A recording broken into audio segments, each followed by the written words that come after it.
OECD 회원국 가운데 노년기에 나타나는 질병, 빈곤, 고독과 외로움으로 자살하는 사람들이 가장 많은 나라가 한국입니다. 한 정신과 의사, 90이 된 정신과 의사가 노년에 그를 찾는 사람들의 그 공통적인 두 가지 걱정에 대해서 이렇게 말씀하시더라고요. 첫 번째는 과거에 대한 후회.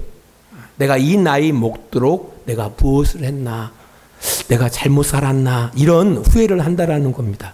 두 번째로는 미래에 대한 불안으로 걱정한다라는 겁니다. 앞으로 어떻게 살아가야지?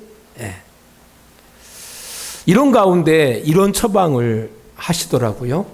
지난 일을 돌이키지 말라는 거예요.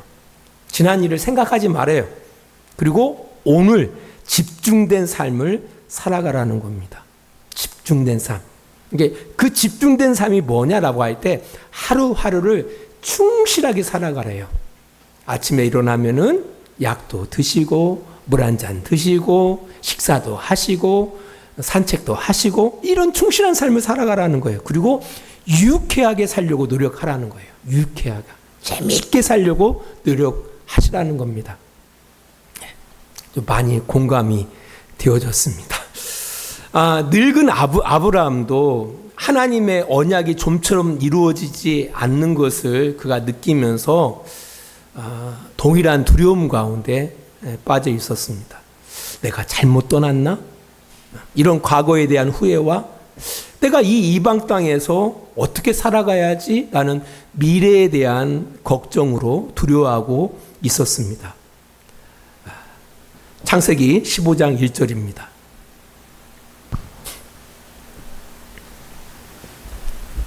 이후에 여호와의 말씀이 환상 중에 아브라함에게 임하여 이르시되 아브라함아 두려워하지 말라.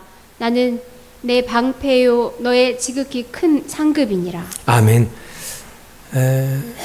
여담이지만 힘들 때가 중요해요. 제가 제 신앙 가운데에서 돌아보면은요, 힘들 때 하나님을 만나게 되더라고요. 이게 좋을 때는 진짜 못 만나요. 좋은 곳에 너무 정신이 팔려 있어가지고 하나님을 만나지를 못합니다. 근데 진짜 힘들 때, 어느 정도 힘든 게 아니라 정말 힘들 때 하나님을 만나게 되어집니다. 그때가 하나님을 만날 때인 것 같아요. 혹시나 우리 성도님들 가운데 정말 힘들다라고 여기신다라면은 그때가 하나님을 만날 때입니다. 그때 하나님은 찾아오세요. 아브라함도 마찬가지거든요. 그가 노년에 하나님의 약속대로 가나안 땅에 이제 들어왔어요. 그리고 거기를 이제 거류하고 살고 있습니다. 그런데 이루어지는 것은 하나도 없어요. 특별히 상속자가 아직도 생겨나지 않는 거예요. 괜히 떠났나? 그 앞으로 내 인생 이후에는 또 어떤 일이 펼쳐질지 이런 두려움 가운데 있을 때에 하나님이 나타나시는 겁니다. 뭐라고 말씀하셔요? 아브라함아 두려워하지 말라. 왜요? 지금 아브라함이 두려워하고 있거든요. 왜 그렇게 말씀하셨어요? 아브라함의 고민을 누구보다도 하나님은 잘 알고 계셨기 때문입니다. 우리 성도님들에게 두려워하시는 것은 무엇입니까? 아까 말씀드렸던 것처럼 내가 지금 잘대로 살았나? 과거에? 또 앞으로 내 인생을 어떻게 살아가야지? 이런 두려움 가운데 있지 않습니까? 하나님께서는 우리의 사정을 우리보다 더 잘 아십니다. 그런 여러분들을 향해서 하나님 말씀하십니다. 두려워하지 마라. 하나님이 너의 방패다. 너의 상급이다. 라고 말씀하십니다. 이 말씀에 이 유로가 여러분에게 그대로 이루어지기를 축원합니다. 이때 아브라함이 이렇게 말합니다. 창세기 15장 2절입니다. 아브라함이 이르되 주 여호와여 무엇을 내게 주시려 하나이까? 나는 자식이 없사오니 나의 상속자는 이 다메섹 사람 엘리에셀이니이다. 분명 하나님께서는 네 아내 사라를 통해서 상속자를 주시겠다라고 말씀합니다. 그래서 그 상속자를 통해서 모든 민족, 많은 민족이 그로 인하여 복을 받게 하겠다라고 말씀하셨거든요. 근데 자식을 주시지 않으니까 상속자가 이 아브라함에게 없었기 때문에 아브라함이 생각한 것은 그의 몸종 다메섹 사람 엘리에셀을 하나님 앞에 내놓는 겁니다. 내가 이 사람에게 상속하겠습니다. 이때 아브라함이 하나님께 어떤 말투로 했을까요? 공손하게 했을까요? 감사하는 마음으로? 아니죠. 짜증 섞인 마음으로 했을 거예요. 불평 섞인 마음으로 말했을 겁니다. 아니, 자식 준다며요. 아니, 몇 년입니까? 언제까지 기다려야 합니까? 제 나이 이제 70 후반입니다. 저 포기했습니다. 이 엘리에셀을 나는 상속자로 삼겠습니다. 이를 통해서 언약 세우십시오 라고 아마 그런 투로 이야기를 했을 거예요. 그때 하나님이 아브라함에게 이렇게 말씀합니다. 15장 4절입니다. 여호와의 말씀이 그에게 임하여 이르시되 그 사람이 내 상속자가 아니라 내 몸에서 날 자가 내 상속자가 되리라 하시고. 아멘.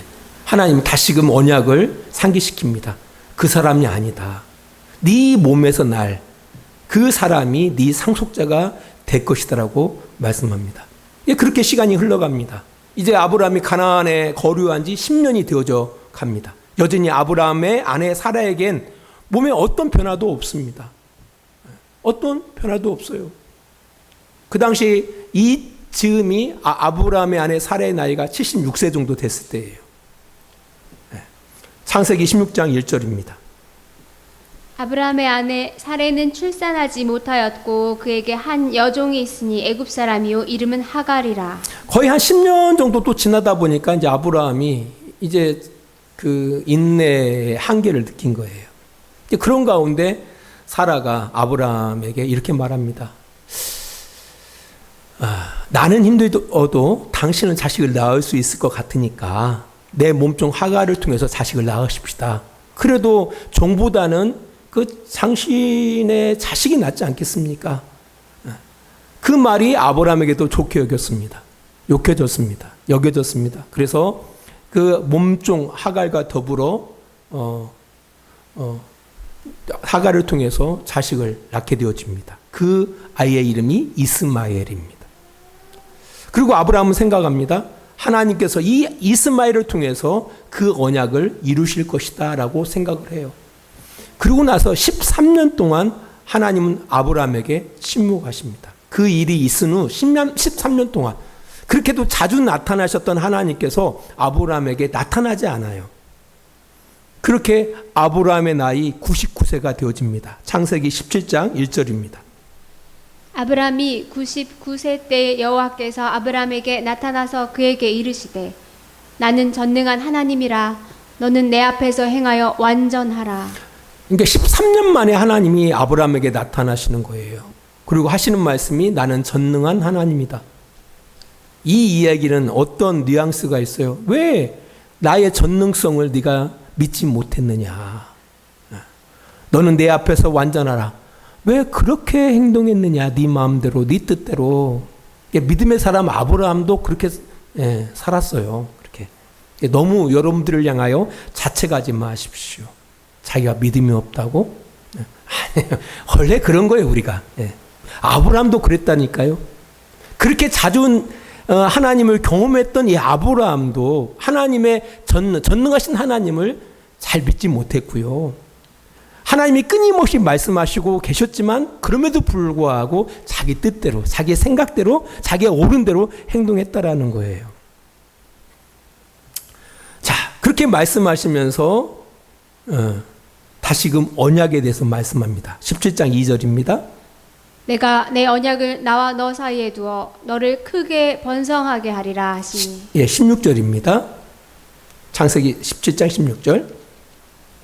내가 그에게 복을 주어 그가 내게 아들을 낳아주게 하며 내가 그에게 복을 주어 그를 여러 민족의 어머니가 되게 하리니 민족의 여러 왕이 그에게서 나리라. 그러니까 하나님의 말씀은 사라를 통해서 자식을 주시겠다라는 말씀이에요. 그것도 내년에. 이 말씀을 들은 아브라함은 이렇게 말합니다. 창세기 17장 17절로부터 19절입니다. 아브라함이 엎드려 웃으며 마음속으로 이르되 100세 된 사람이 어찌 자식을 낳을까? 사라는 90세니 어찌 출산하리요? 하고 아브라함이 이에 하나님께 아뢰되 이스마엘이나 하나님 앞에 살기를 원하나이다. 하나님이 이르시되 아니라 내 아내 사라가 내게 아들을 낳으리니 너는 그 이름을 이삭이라 하라. 내가 그와 내 언약을 세우리니 그의 후손에게 영원한 언약이 있으리라. 그러니까 아브라함은 그냥 이스마엘로 만족하고 있는 거예요. 그러니까 아브라함이 믿음의 사람이라고 이야기하는데 아직까지는 뭐 하나님의 전능하신 하나님에 대해서 그렇게 받아들이지 못하고 있다라는 걸 알 수가 있습니다. 그러나 하나님은 분명 말합니다. 아브라함의 아내 사라를 통해서 그 언약을 이루시겠다라고 다시 한번 말씀하는 겁니다. 그 말씀대로 아브라함이 100세 되던 해에 사라를 통해서 아들이 태어납니다.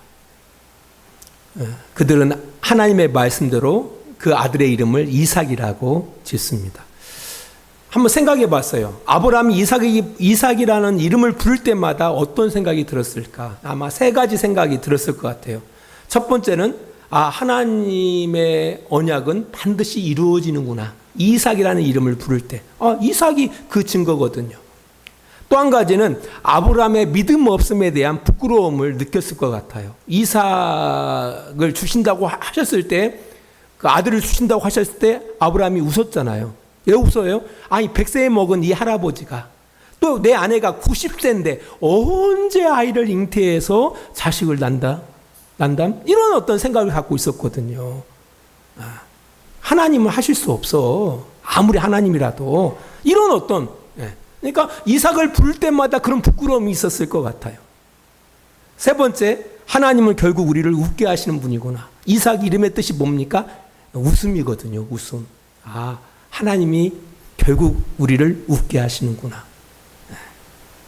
웃게 하시는구나. 그렇습니다.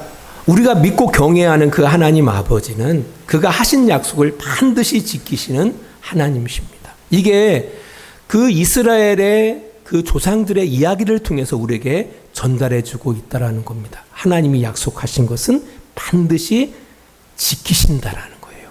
민수기 23장 19절입니다. 하나님은 사람이 아니시니 거짓말을 하지 않으시고 인생이 아니시니 후회가 없으시도다. 어찌 그 말씀하신 바를 행하지 않으시며 하신 말씀을 실행하지 않으시랴. 아멘. 하나님은 약속을 반드시 지키신다. 언약을 반드시 지키신다. 우리가 하나님이 어떤 분인지 아는 것은 우리의 신앙과 삶에 매우 중요한 결과를 초래합니다. 우리 마태복음 25장에는 하나님 나라에 대한 비유 가운데 달란트 비유가 기록되어 있습니다. 어떤 사람이 타국에 갈 때에 자기 소유들을 그 재능대로 그 종들에게 한 사람은 5달란트, 또 어떤 한 사람에게는 2달란트, 또 어떤 사람에게는 1달란트를 맡깁니다. 오랜 후에 주인이 돌아와서 결산을 합니다. 5달란트 받은 사람, 2달란트 받은 사람은 그 주인으로부터 칭찬을 받고 주인의 잔치에 참여하게 되어집니다. 반면 1달란트 받은 사람은 바깥 어두운 데에 쫓겨나 슬피 울게 되어집니다. 도대체 이 1달란트 받은 사람의 잘못은 무엇이었을까? 우리 마태복음 25장 24절로 26절입니다. 1달란트 받았던 자는 와서 이르되 주인이여 당신은 굳은 사람이라 심지 않은 데서 거두고 해치지 않은 데서 모으는 줄을 내가 알았으므로 두려워하여 나가서 당신의 달란트를 땅에 감추어 두었었나이다. 보소서 당신의 것을 가지셨나이다. 그 주인이 대답하여 이르되 악하고 게으른 종아 나는 심지 않은 데서 거두고 해치지 않은 데서 모으는 줄로 내가 알았느냐. 여러분 1달란트 받은 자의 잘못은 바로 주인이 어떤 분인지를 잘못 알고 있었다라는 거예요. 이 사람은 그 주인을, 그가 섬기는 주인을 굳은 사람이라고 생각했어요. 이 굳은 사람이라는 의미는 깡패라고 생각해요. 깡패. 내 주인은 깡패야. 없는 것도 있게. 옛날에 그런 드라마 같은 거 있잖아요. 보면은 깡패들이 1,000원짜리 하나 주면서 가게에 가가지고 라면도 갖고 오고 소주도 사오고 뭐도 사오고 그렇게 안 갖고 오면 어떻게 해요? 폭력을 행하는 거죠. 네? 이런 존재. 그러니까 예를 들어서 그 주인이라는 존재는 심지 않은 데서 거두고 내가 해치지 해치지 않은 데서 모으는, 그러니까 노력하지 않은 데에서도 뭔가 있게 하는 그런 존재로 여겼다라는 거예요. 그래서 두려워했던 거예요. 두려워해서 그 달란트를 어떻게 했다고요? 감췄다라고 이야기하고 있는 거예요. 근데 주인은 말합니다. 이 악하고 게으른 종아, 나는 심지 않은 데서 거두고 해치지 않은 데서 모으는 줄로 네가 알았느냐? 네가 나를 오해했다라는 거예요. 이 오해, 주인에 대한 이 오해 때문에 이 사람이 주인으로부터 책망을 받는 거예요. 악하고 게으른 종아. 사실 목회자들의 역할이 어떤 역할일까라고 할 때 하나님을 제대로 소개하는 것이 목회자들의 역할입니다. 하나님을 잘못 소개할 때 성도들에게 뭐가 주어질까요? 무서움이 주어져요. 무서움이 주어지다 보면은요, 올바른 신앙생활을 할 수가 없는 겁니다. 종교 생활은 할 수 있어요. 종교에 미쳐버리는 거죠. 근데 가끔 가다가 저는 그런 생각이 들어가요. 우리 교양교회 성도들도 미쳤으면 좋겠다. 예. 너무 안 미치다 보니까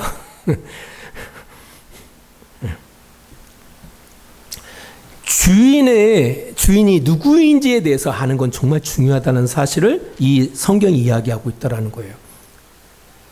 하나님이 누구인지, 어떤 분인지 아는 것이 매우 중요함을 이야기하고 있다는 겁니다. 어떤 사람은 하나님을 무서운 분으로 여기거든요. 인정사정 안 보는 무서운 분. 네. 이런 분들은요, 하나님을 그렇게 섬겨요. 그렇게. 그래서 주일날 예배 빠지면은 교통사고 나고, 뭐 이렇게 섬겨요. 그렇게 또 교회에서는 강조합니다. 예. 하나님은 그런 하나님이 아닙니다. 이게 중요함을 또 우리 창세기에서 또 이야기하고 있는데요. 창세기 22장 1절 2절입니다. 그 일 후에 하나님이 아브라함을 시험하시려고 그를 부르시되 아브라함아 하시니 그가 이르되 내가 여기 있나이다. 여호와께서 이르시되 내 아들 내 사랑하는 독자 이삭을 데리고 모리아 땅으로 가서 내가 내게 일러준 한 산 거기서 그를 번제로 드리라. 예. 하나님이 어느 때, 이때가 언제냐면 아브라함이 그 가나안에 거류하면서 비로소 자기 이름으로 땅을 사요. 그 땅의 이름이 브엘세바입니다. 그러니까 어떻게 바라면 자식도 얻고 땅도 사고, 그러니까 만사 형통한 삶을 살고 있을 때에 하나님이 갑자기 아브라함에게 나타나 말씀하시는 겁니다. 뭐라고 말씀하셔요? 이삭을 하나님께 번제로 드리라는 거예요. 이삭을 하나님께 번제로 드리라. 야, 이게 쉬운 일입니까? 그럼에도 불구하고 아브라함은 사랑하는 아들 이삭을 데리고 모리아 땅으로 간 뒤에 그곳에서 하나님 앞에 번제를 드리려고 합니다. 솔직히 뭐 아무런 감정 없이 그렇게 했을까요? 안 그렇죠. 엄청 아브라함의 그 마음 그 자체가 힘겨웠을 거예요.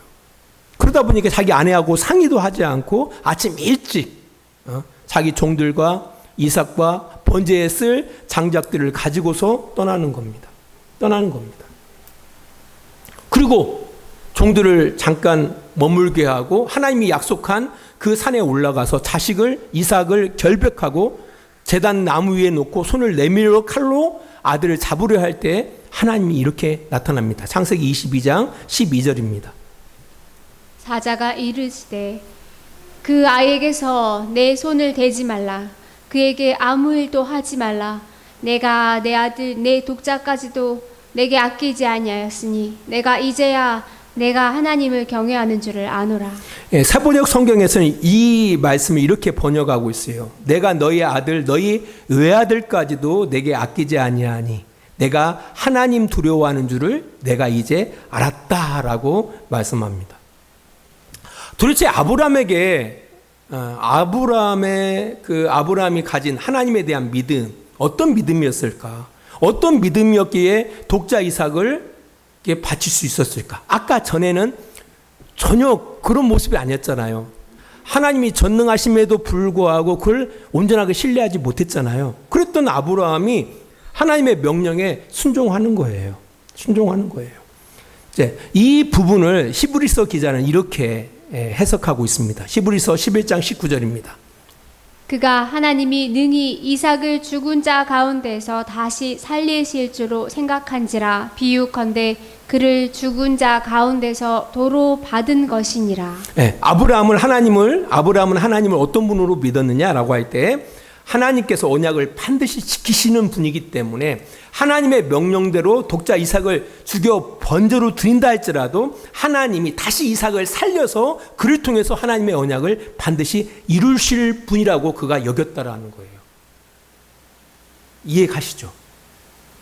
비록 내가 독자 이삭을 죽여서 하나님의 뜻대로 하나님의 명령대로 순종해도 하나님이 다시 이삭을 어떻게 해요? 살려서 그 이삭을 통해서 하나님의 언약을 반드시 이루실 분이다. 그렇게 전능하신 하나님, 약속을 반드시 지키시는 하나님으로 누가 믿었다고요? 아브라함이 믿었다라는 거예요.